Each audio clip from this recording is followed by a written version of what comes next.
Steady now.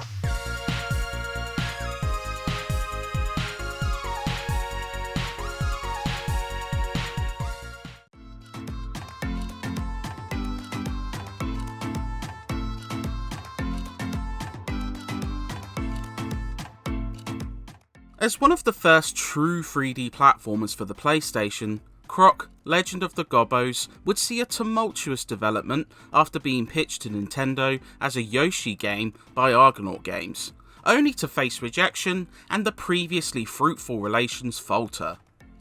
But despite these rough patches, the British developer still came through with an extremely solid, colourful adventure that features a decent bounty of levels, a good level of challenge, and plenty of inventive level designs.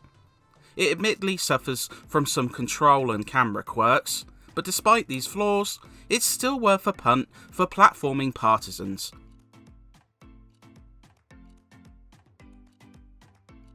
Floating into the village of the Gobbos, the most adorable race of fluffy brown creatures, Croc stands out like a sore thumb.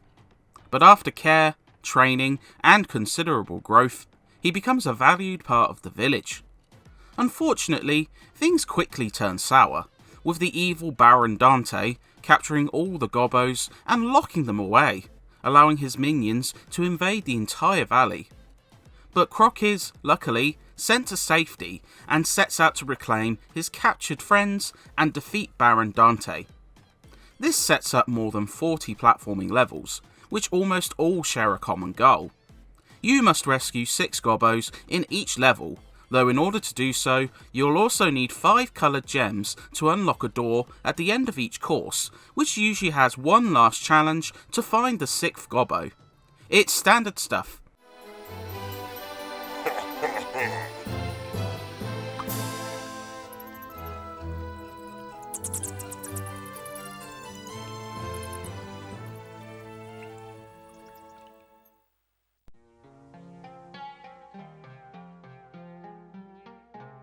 While you can end the level by smashing the gong before said door, finding all Gobbos in each level will reward you with several hidden levels, leading to a secret final island which remixes old courses to a challenging result.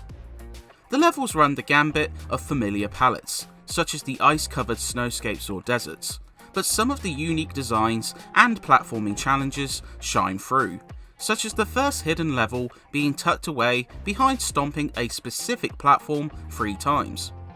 A handful of levels also pit you against bosses, which often involve Baron Dante transforming cute wildlife into monsters. They follow the free-hit trend of Nintendo games, and usually take little effort to beat, bar figuring out what damages them. It does become a touch repetitive by the end, but it's straightforward enough to keep younger players happy.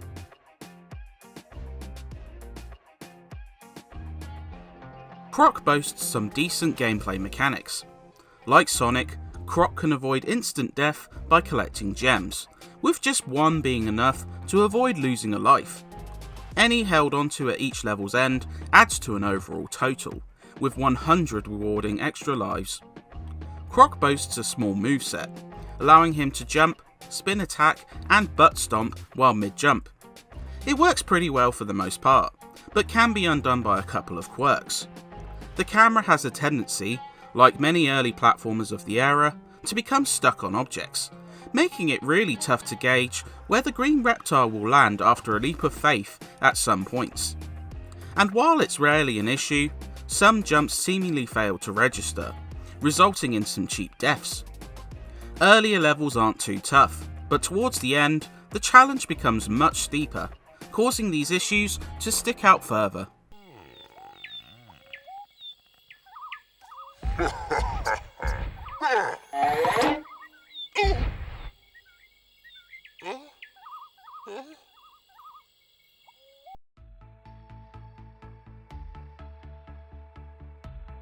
Croc boasts a bright presentation which, while not always technically outstanding, makes up for this with charm. Levels are filled with colour, character and enemy designs are rather cutesy, and the platforming maintains a smooth frame rate despite levels looking quite spacious. While you often encounter odd visual bugs, such as warping textures, which was a common fault at the time, it doesn't distract too much. The sound benefits from a catchy soundtrack and decently processed effects, though repetition can spoil both.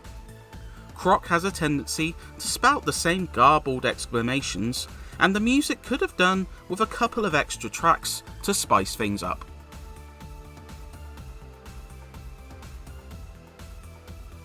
Despite not quite setting the world on fire, Croc: Legend of the Gobbos is a fine platformer that is only held back by some minor mishaps. The controls can get in the way, and the camera can be obstructing at points, but Argonaut make up for this with charm and colourful levels to explore. There's an abundance of cuteness and solid foundations behind this one, as well as a large spread of levels, making it worthwhile for those looking for a decent run and jump game. Just don't hold it to the same standards you'd expect of the likes of Crash and Spyro, and brace yourself for a fair challenge.